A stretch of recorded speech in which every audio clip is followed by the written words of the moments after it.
Muito bem, vamos lá para mais uma aula de gestão da qualidade. Eu vi que muita gente está pesquisando aí sobre o PNQ, sobre a Fundação Nacional da Qualidade, e isso é bom. Vamos dar continuidade a esse tema, dado a importância da qualidade, da Fundação Nacional da Qualidade, do PNQ, no processo brasileiro, principalmente no momento que nós estamos vivendo. Então, continue usando máscaras, né? Preto, branco, não importa. Continue com o álcool gel, né? E vida que segue. Vamos torcer para que a gente se encontre para uma aula presencial. Nesse semestre, acho que já foi, mas no segundo semestre eu espero encontrá-los aí para a gente fazer um olho no olho, ok? Nós falamos sobre os fundamentos da excelência, falamos sobre os critérios da excelência e agora vou falar um pouquinho mais sobre esse processo de avaliação. Nesse processo de avaliação, as organizações que são avaliadas, que concorrem ao PNQ, elas devem responder um questionário. Esse questionário, ele começa com perguntas, ele tem perguntas, aproximadamente 100 perguntas, que começam com a palavra como. Vou explicar melhor isso daí. Então, por exemplo, a organização, ela quer mostrar que o seu sistema de liderança é um sistema que merece ser premiado. Que no seu sistema de liderança, ela tem boas práticas de gestão. Para que o avaliador, o auditor, verifique se isso é verdadeiro ou não, a organização tem que, por exemplo, responder a pergunta: como são estabelecidos os valores e os princípios da organização? Quem é o responsável por dar o exemplo? Quem é o responsável pelo estabelecimento dos valores para que isso seja uma cultura dentro da organização? A alta liderança. Então, nós já falamos, você já sabe o que é missão de empresa, você já sabe o que é visão, você já sabe o que são valores, código de ética. Tudo isso é responsável da liderança. Então a liderança, ela tem que estabelecer e tem que mostrar como isso é feito. E aí eu vou relacionar aqui uma série de perguntas, né? E todas elas começam com a palavra como. Então, a empresa, a pessoa responsável dentro da empresa, para comprovar que a empresa está alinhada com os fundamentos da excelência, com os critérios de excelência, a empresa tem que responder a perguntas que começam com a palavra como. Então, por exemplo, como os principais elementos da cultura são identificados e analisados? Primeiro, há uma questão de entendimento. Entender qual é a cultura da organização. A organização tem como cultura ter uma mão de obra formada, na sua maioria, por profissionais de nível superior? A organização tem como cultura valorizar a mão de obra da terceira idade? A organização tem como cultura ter nas suas posições de liderança jovens? A organização tem como cultura priorizar o atendimento ao cliente? A organização tem como cultura priorizar a disciplina? A organização tem como cultura investir na qualificação dos profissionais? Aqui a pergunta é: como a organização faz isso? A resposta pode ser, a pergunta não é como faz, a resposta pode ser por meio de reuniões, por meio da concessão de bolsa de estudos, por meio de diálogo, por meio do planejamento estratégico. Então, observe, eu tenho aqui um caderno com um conjunto de perguntas, eu tenho aqui um caderno com um conjunto de respostas, e eu tenho aqui o avaliador, o examinador, que vai fazer a análise. Se existe uma coerência entre a resposta e a pergunta. Não pode ficar nenhuma pergunta sem resposta. Então vamos lá. Para saber se os fundamentos estão enraizados, para saber se os critérios estão disseminados, as organizações devem responder um caderno com aproximadamente 104 perguntas, e todas elas começam com a pergunta, com a palavra como. Nós estamos falando aqui da avaliação da liderança dentro da organização. O que é avaliado se a organização tem uma boa liderança? Por exemplo, eu vou ler aqui a terceira pergunta.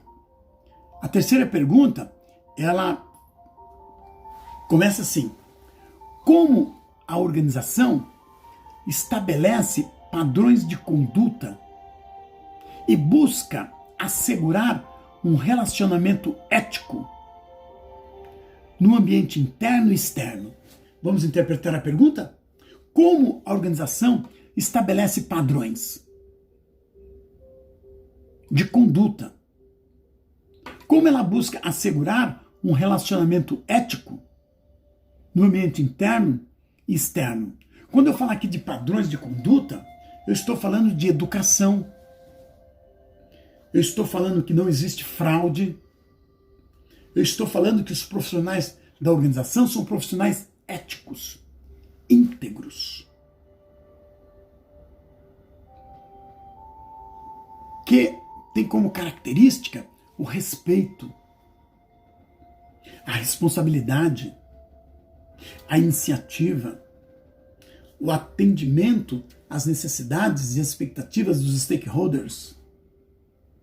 Padrão de conduta é aquele padrão repetido.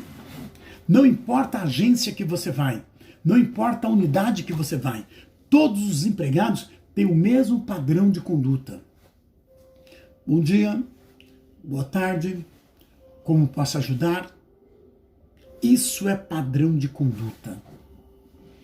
Se os funcionários trabalham uniformizados, se um grupo trabalha uniformizado, tem que existir um padrão.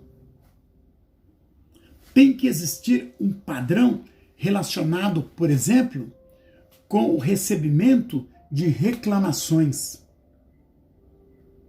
Tem que existir um padrão relacionado, por exemplo, com o passo a passo do recebimento dessas reclamações, do processamento e da devolução para o cliente.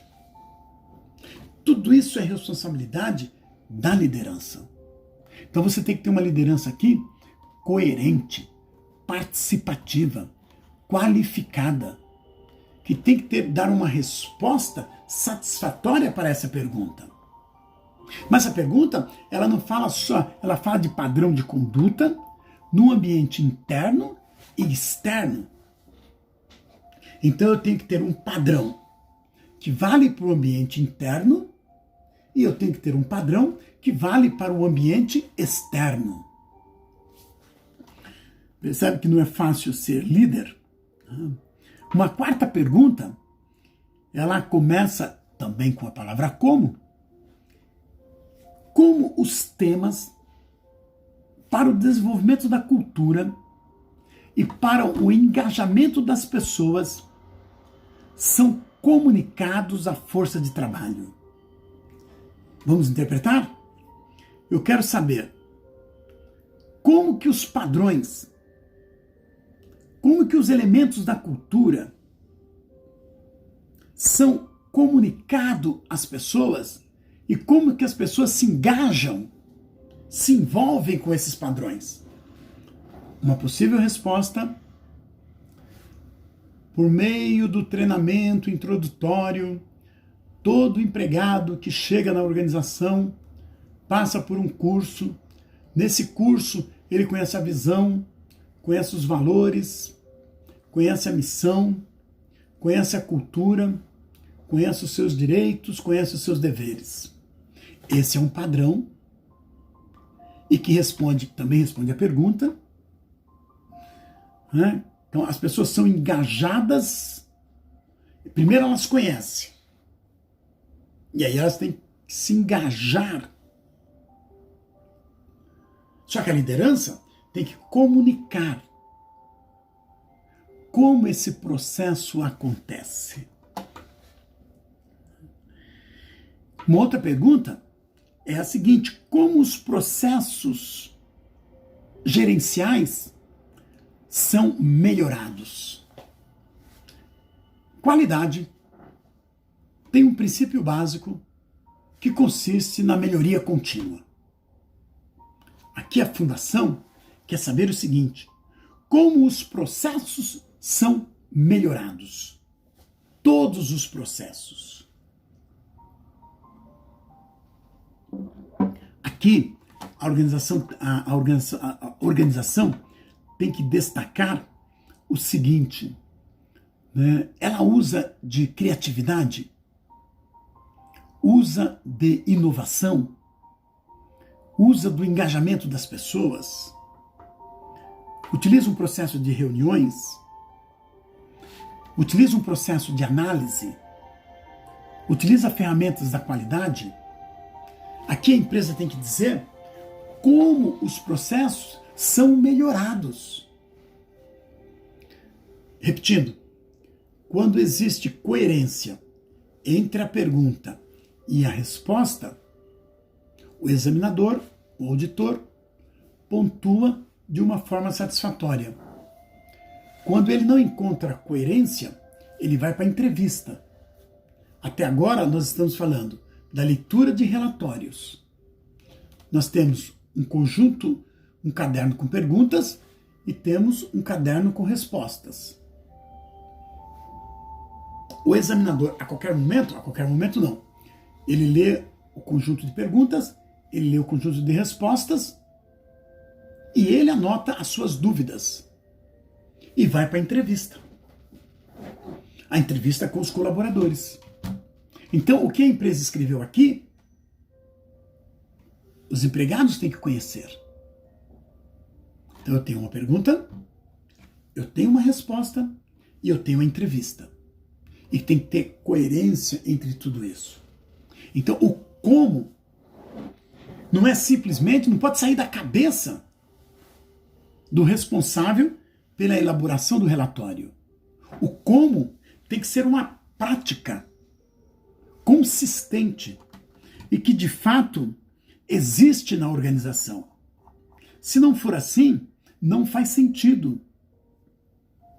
Vamos continuar falando para a gente conhecer a complexidade do como? Como são estabelecidas as diretrizes que a organização assegura alinhadas com a legislação? Todas as empresas, todos nós, estamos sujeitos a uma legislação. Como é que a organização estabelece diretrizes alinhadas com a legislação? A organização atua em qual segmento? Qual é a legislação que ela tem que obedecer? Tudo isso tem que escrever. Outro. Como são identificados e tratados os riscos aos quais a organização está sujeita? Basta estar vivo para estar sujeito a riscos. Toda organização tem os seus riscos. As organizações de sucesso, elas têm os seus riscos mapeados, registrados, identificados e tratados. Então, a A organizações que prestam, que vendem muitos produtos ou prestam muitos serviços para órgãos governamentais. Isso acontece direto. Então, organizações que vendem para prefeituras, por exemplo, quando muda o prefeito, pode ser que essa organização pare de vender para os órgãos da prefeitura. Esse é um risco que toda organização que vende produtos para o governo tem que identificar e tratar.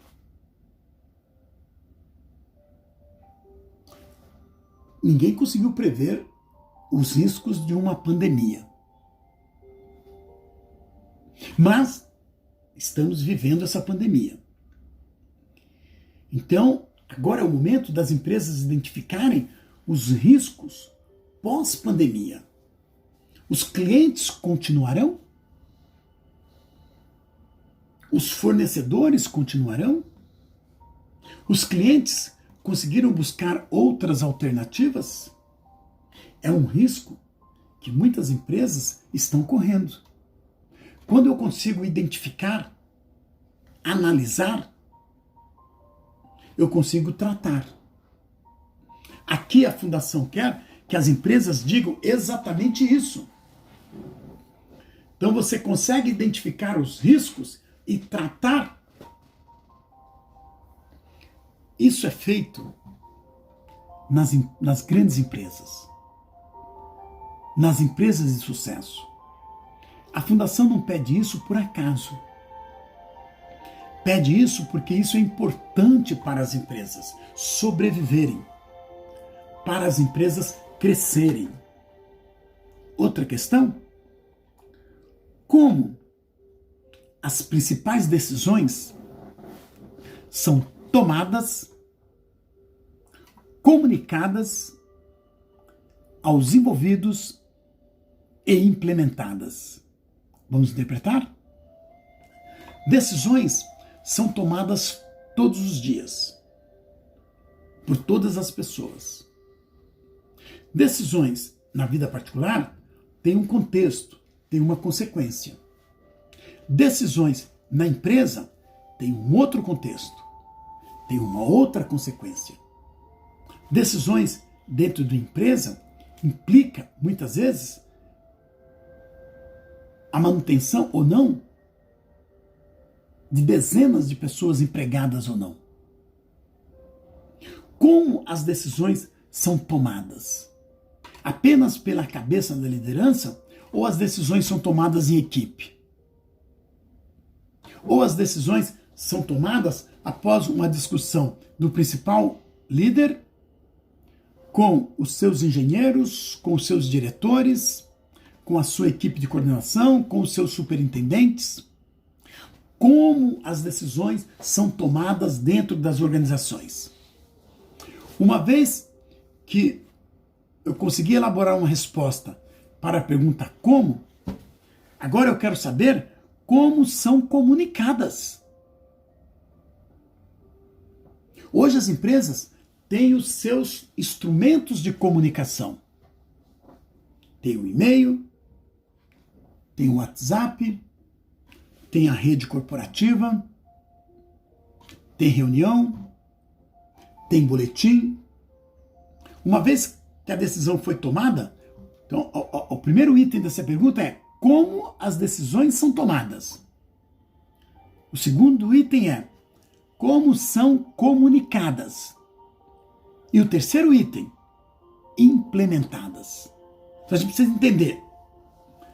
Essa aqui é uma pergunta que implica em 3 respostas.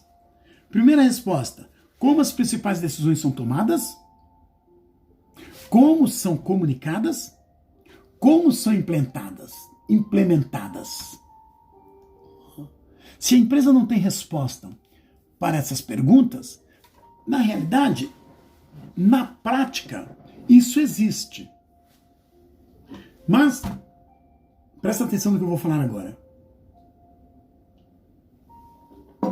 o auditor precisa de evidências.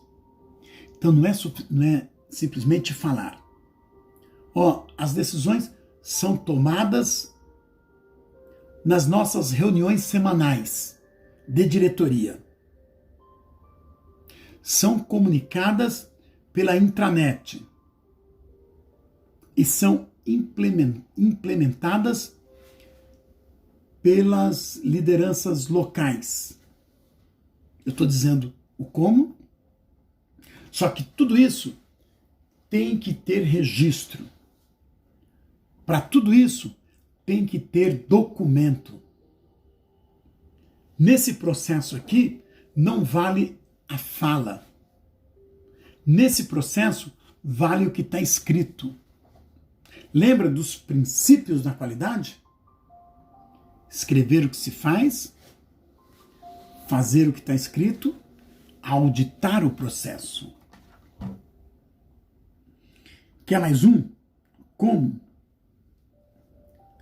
Como os fatos importantes são prontamente comunicados à sociedade e às demais partes interessadas.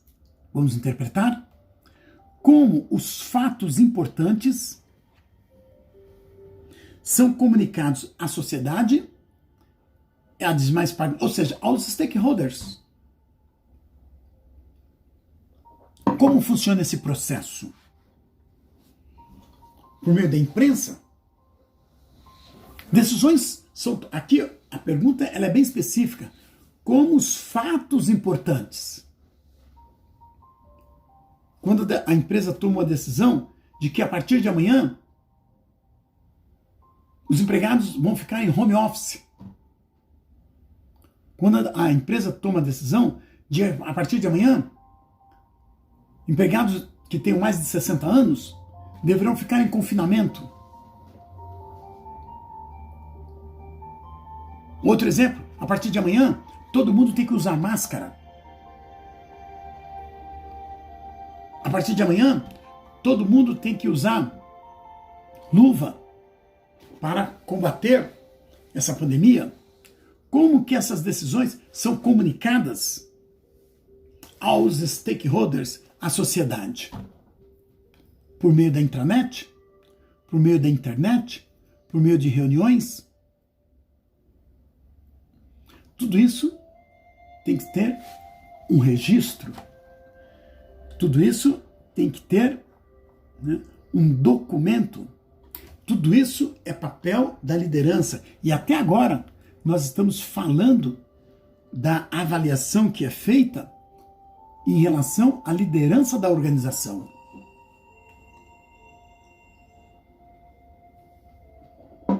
Uma outra pergunta.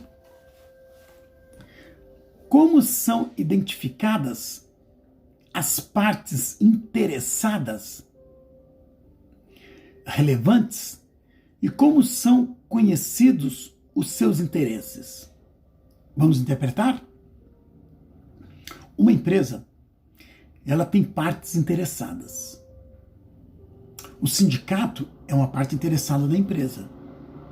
O governo é uma parte interessada da empresa. Os empregados é uma parte interessada da empresa. Os acionistas é uma parte interessada da empresa. Os clientes, parte interessada da empresa. A pergunta aqui, o que se busca saber é como são conhecidos os seus interesses? Quais são os interesses do cliente na empresa? Quais são os interesses do governo na empresa? Quais são os interesses dos acionistas na empresa? Quais são os interesses do empregado na empresa? Como isso é identificado? Uma possível resposta: por meio de reuniões, por meio de interação, por meio do diálogo do presidente, diálogo semanal do presidente com as partes interessadas, diálogo mensal do presidente, reuniões mensais do presidente, reuniões mensais do superintendente, por meio do acompanhamento das reclamações. Eu estou construindo respostas para a pergunta como. Aqui tem que se destacar que o interesse das partes faz parte do negócio da empresa. E a empresa só tem sucesso, a empresa só vai para frente, se ela entender quais são as necessidades e as expectativas das partes interessadas. O que o administrador precisa saber aqui é quais são as partes interessadas no negócio da empresa que ele trabalha ou que ele quer trabalhar. O que ele tem que fazer para atender às expectativas e necessidades das partes interessadas. Tudo isso com registro. Tudo isso escrito. Outra pergunta? Como a direção exerce a liderança,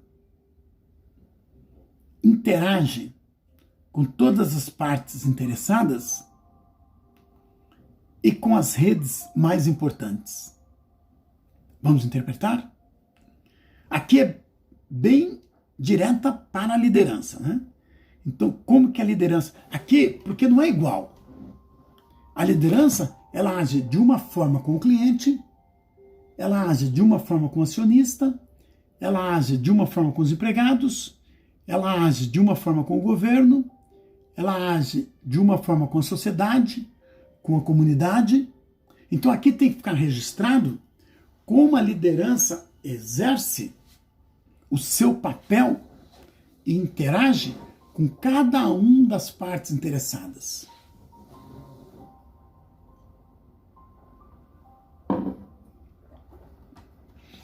A liderança aqui, ela tem que ser proativa, focando uma relação ganha-ganha com todas as partes interessadas. Também é papel da liderança, por exemplo, responder a seguinte pergunta: como são selecionados os indicadores, as informações que servem como base para análise do desempenho estratégico e operacional das organizações? Aqui eu vou chamar atenção para o item: como são selecionados os indicadores. Nós já conhecemos o conceito de indicadores. Vale lembrar Deming? Não se gerencia o que não se mede. Quando eu falo de indicadores, eu falo de dados e fatos. Aqui, a Fundação quer saber como que a liderança seleciona os indicadores. Indicadores que façam sentido para a organização. Indicadores que contribuam para a melhoria do processo.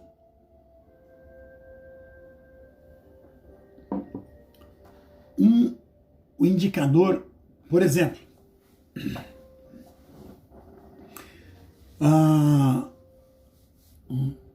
o número de reclamações dos clientes, né, que não conseguiram completar as suas ligações. Um indicador é o número de reclamações de clientes que receberam o produto fora do prazo ou que receberam o produto danificado.